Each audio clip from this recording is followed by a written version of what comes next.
You're listening to The Jacob Valk Show. He's breaking down the latest and greatest in sports as only he can. Follow him on Twitter at RealJacobValk. Here he is, Jacob Valk. Hello,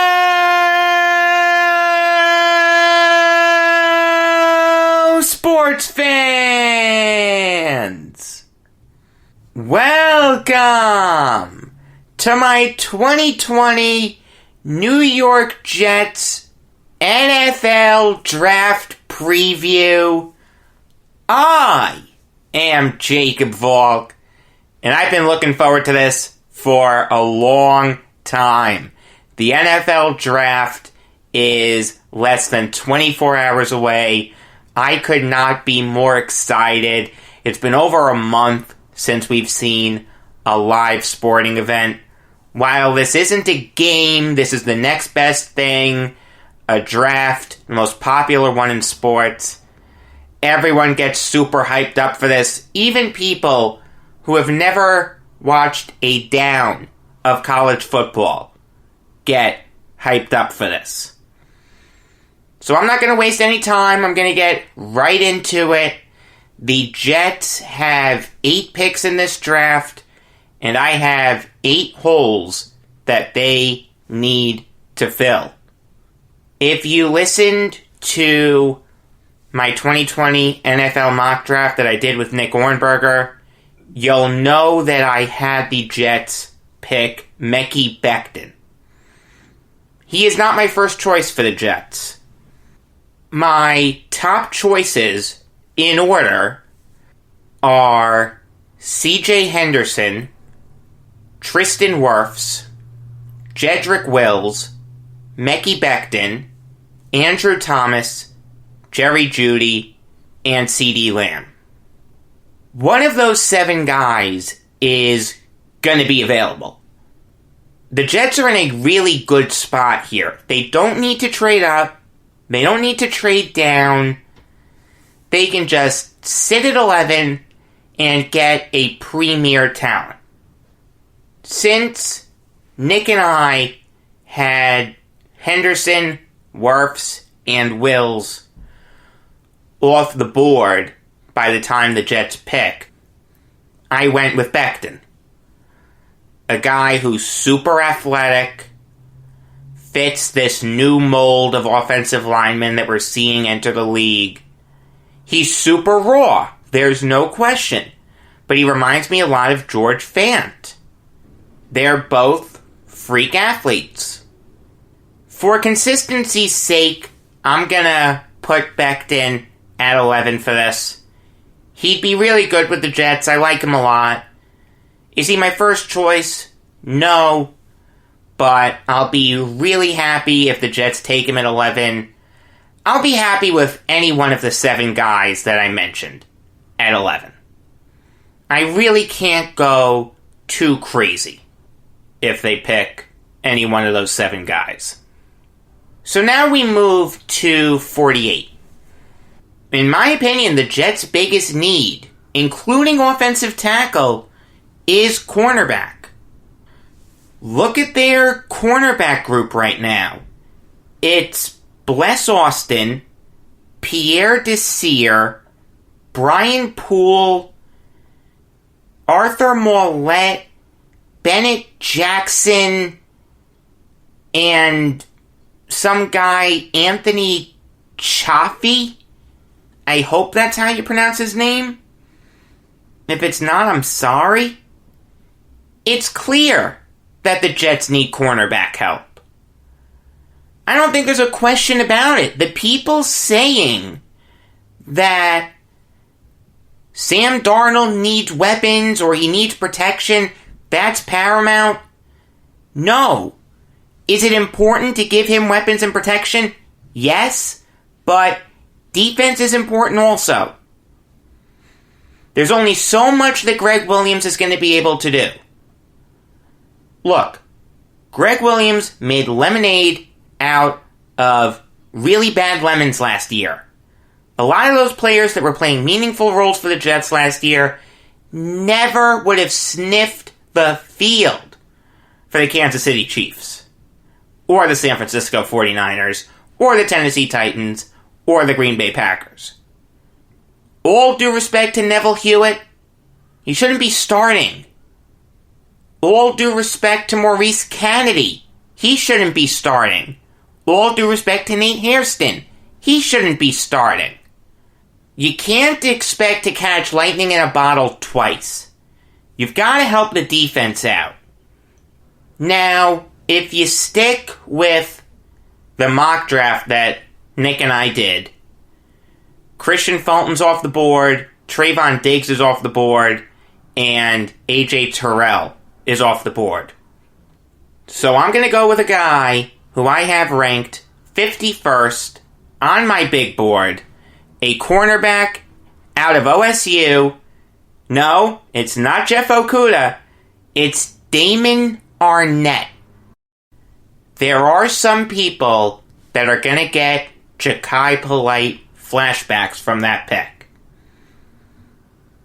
He was a guy who was picked in the 3rd round by the Jets just last year, didn't even make it out of preseason with them, and didn't play a single down of NFL football last year. I don't think he ever will.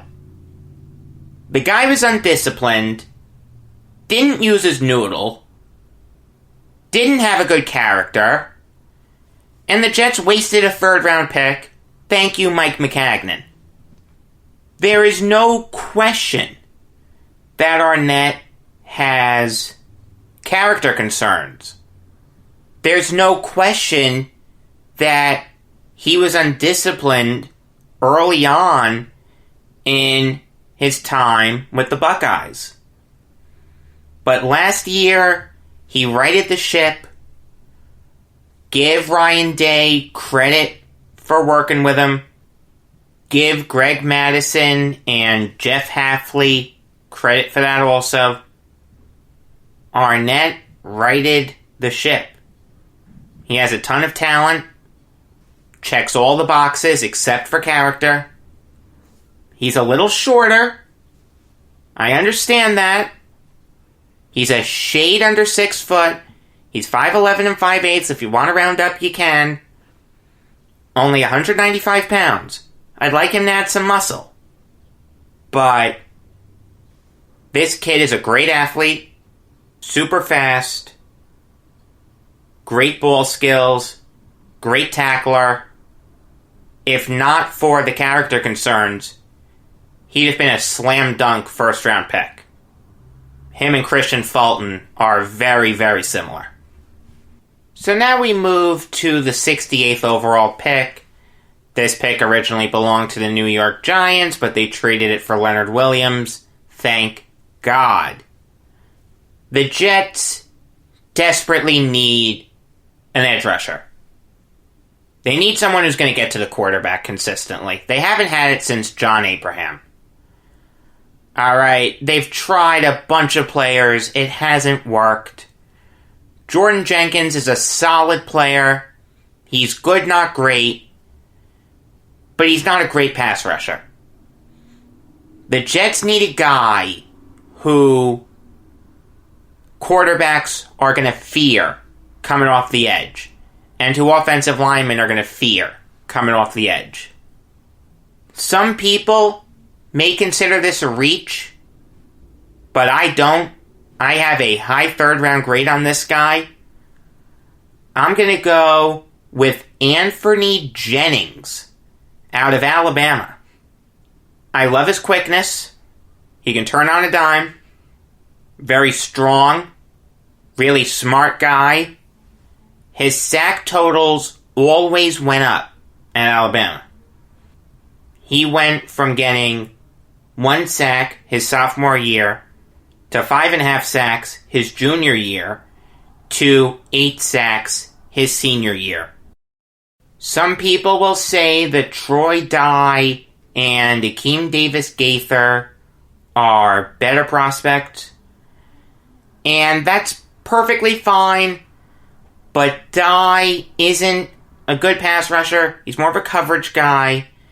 And Davis Gaither has a really, really low floor. It just scares me to take a small school guy and expect him to play week 1. Those guys usually take a long time to develop. I'm not that patient when it comes to finding a running mate for Jenkins. Jennings is a plug-and-play guy. Will he get a million sacks right away? No, but you can count on him for about 5 or 6. And then it'll slowly get better and better. I think if the Jets pair Jenkins with Jennings, that will be a solid edge rushing duo for a long time. Now, I know what you're thinking. Jacob, you've waited a long time to give Darnold a playmaker to work with. It's great that you gave him an offensive lineman, but he needs a playmaker. And I agree with that. I agree with that 100%. That the way the Jets wide receiver core is right now, with Jamison Crowder, Quincy Nunwa, Brashad Perryman, Josh Dodson, Vincent Smith, and Braxton Berrios, he needs another playmaker. God only knows what we're going to get from Nunwa. Crowder's good, not great. Perryman's good, not great. He's a one-trick pony, a deep threat. And God only knows what you're going to get from Dodson, Smith, and Berrios. But that's the beauty of this draft class. I've said it a billion times. This wide receiver draft class is so stacked that the Jets can wait until the 79th overall pick to get Darnold a playmaker. ESPN has 16 wide receivers in their top 100 NFL draft prospects for this year. That's insane! This is as deep a wide receiver class as we've had maybe ever. The Jets can afford to wait. I wouldn't be upset at all if they waited until the 3rd round to add another wide receiver.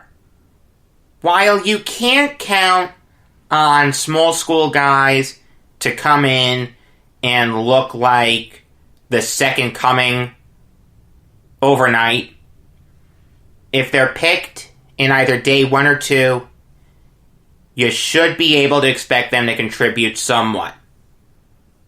When you focus in on wide receiver specifically, you should expect them to have, let's say, 50 catches for 500 to 600 yards and maybe somewhere around 6 touchdowns. That's very fair to expect. And there's a wide receiver from a small school who everyone has as a 3rd round talent. I think he fits the Jets perfectly. I like him a lot. I think if you put him on a team like Clemson or LSU or Alabama or Oklahoma, whatever, he'd still put up great numbers. Maybe not the numbers he put up at Liberty, but still, really, really good numbers. I'm going to go with Antonio Gandy Golden. He's exactly what the Jets need. The Jets don't need another slot receiver. Jamison Crowder is 5'9". You're not going to play him on the outside. Devin Duvernay is 5'11". You can't play him on the outside. KJ Hamler's 5'9". You can't play him on the outside. KJ Hill is 6 feet tall. You can't play him on the outside. Antonio Gandy Golden is 6'4", 223 pounds. He's a beast. He makes Odell Beckham-like catches. He has great hands. He's not that fast, but he makes up for it in route running. He's a very disciplined player. You can throw it up to him one-on-one and expect him to make a big play. I like that a lot. It's very possible that Gase draws up plays where he has Perryman running a go route and Gandy Golden running a go route. Let him get 20 yards down the field each, and let Darnold lob it up and let one of them make a play. Now he's going to need time to let that play develop. Gandy Golden doesn't have good speed, but the Jets made a bunch of investments on the offensive line in free agency.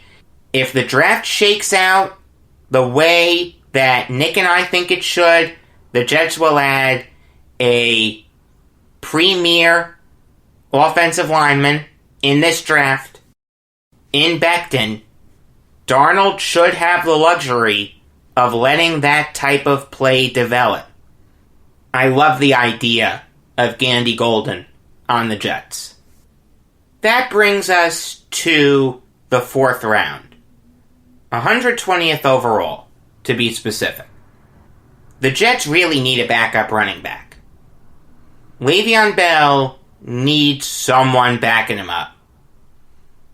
There were games where Bilal Powell was the better running back. It is fair to wonder if Bell has lost a step and if he'll ever be the player of old again. Quite honestly, if you put a gun to my head how I think Bell is going to do next year, I'd struggle to give you a straight answer. I'm really 50-50 on it. I know that's not the answer you want, but it's true. I was debating between Salvon Ahmed and Anthony McFarland for this pick. Ultimately, I decided against McFarland because while he has talent, he should have stayed at Maryland. He did not have a good year last year for him. Had a great freshman year, but he, like a lot of other Terrapins, drastically underachieved. He was outplayed by Javon Leake in some games. I just can't risk it. I'm going to go with the more established player in Ahmed. Ahmed has 3 full seasons under his belt at Washington. And while he wasn't the bell cow back in all those years, he was still playing in all those games. He's played 39 games in his college career. I like that a lot. Last year, without Myles Gaskin, he exploded onto the scene. 188 rushes for 1,020 yards and 11 touchdowns. His production was great. He's always had good production. When given the chance, watch him go.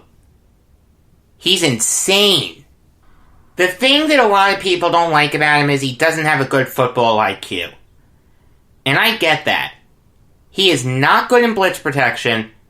He doesn't do a good job of sensing where those holes are going to be.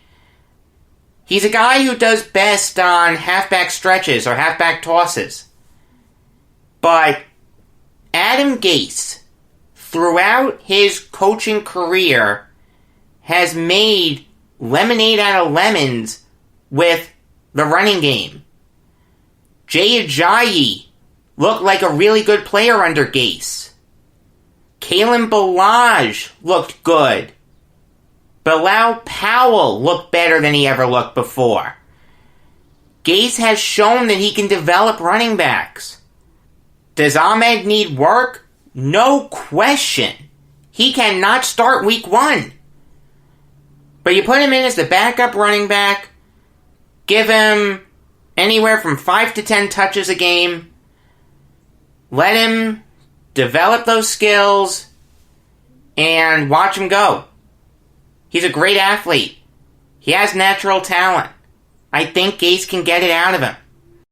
So now we've reached the portion of the draft where the Jets need to focus on backups and special teamers.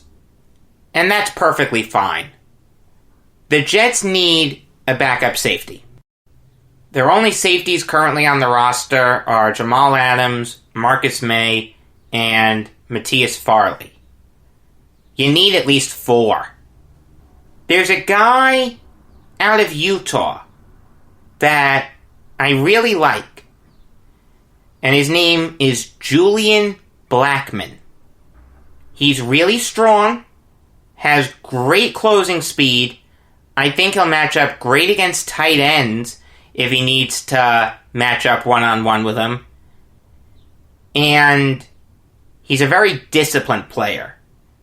Doesn't commit a lot of penalties. The thing that you really don't like about him is he got hurt in December, and he came into Utah as a cornerback. He had to switch to safety because he was getting burned constantly by wide receivers. But the move to safety has benefited him tremendously. I think Blackmon has a lot of potential and can develop into a decent NFL player. Moving on to the 6th round now. We're at 192nd overall now. And the Jets really need another offensive tackle. I know that they drafted one in Becton according to this, and I usually don't like it when teams double dip at positions, but they have no backup offensive tackles on their roster as of right now. Now that will change with the Becton pick.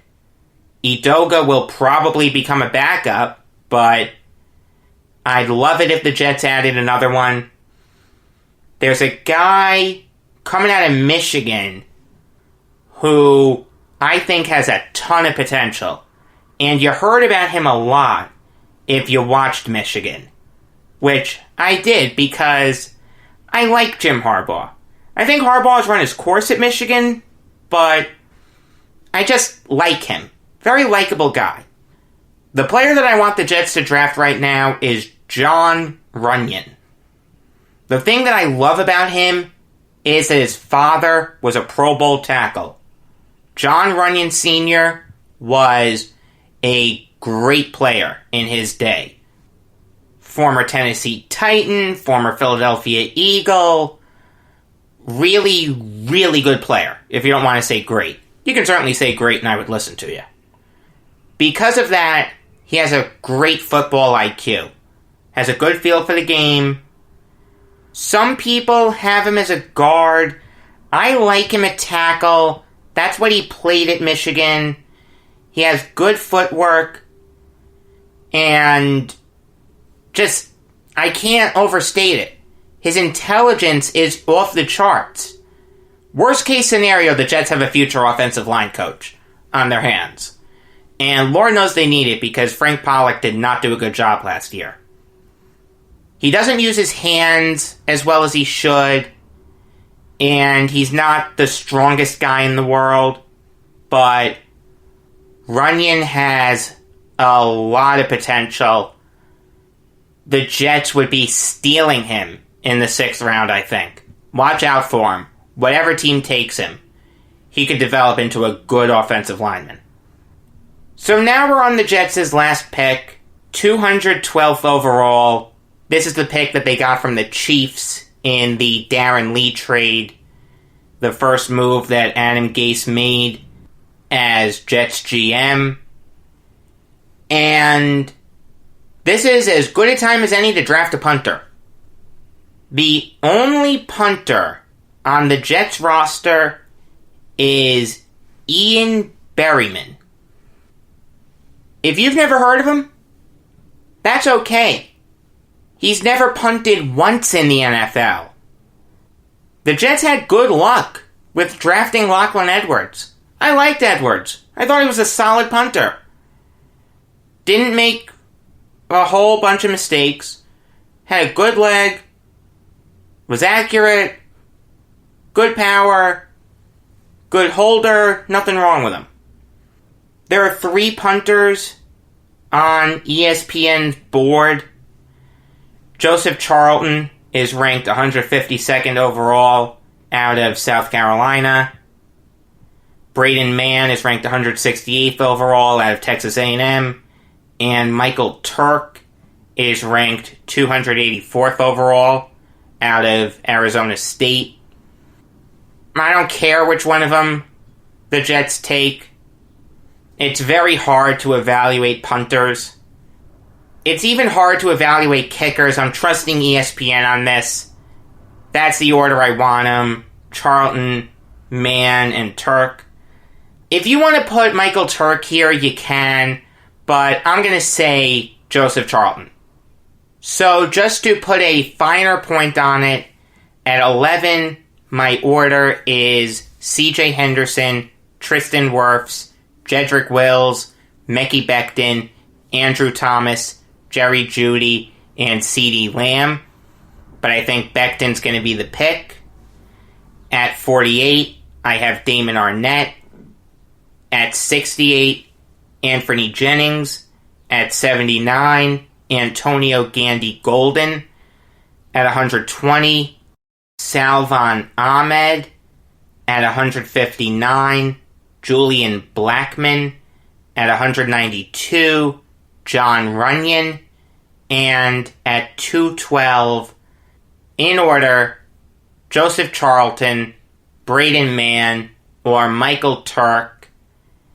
I'm going to say Joseph Charlton for finality's sake. I think it's fair to mock a punter there, even if he's in the top 160. Punters slip, okay? There's some drafts where punters don't even get drafted at all. So I think it's fair to put him at 212. It's going to be a lot of fun later tonight. I'm going to be watching it intensely. The regular episode of the Jacob Valk Show will be posted this afternoon. Tomorrow, you're going to get a recap of the whole first round. That's going to be the whole show.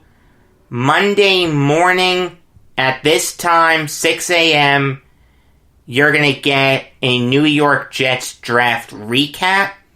And on May 1st, at 6 a.m., I like that time, that's for you early risers, you're going to get my take on how the newest rookies in the NFL will do for your fantasy football team. Until next time, I am Jacob Valk saying that if you hit Luis Polonia 100 fly balls, you could make a movie out of it, but you'd have to entitle it Catch 22.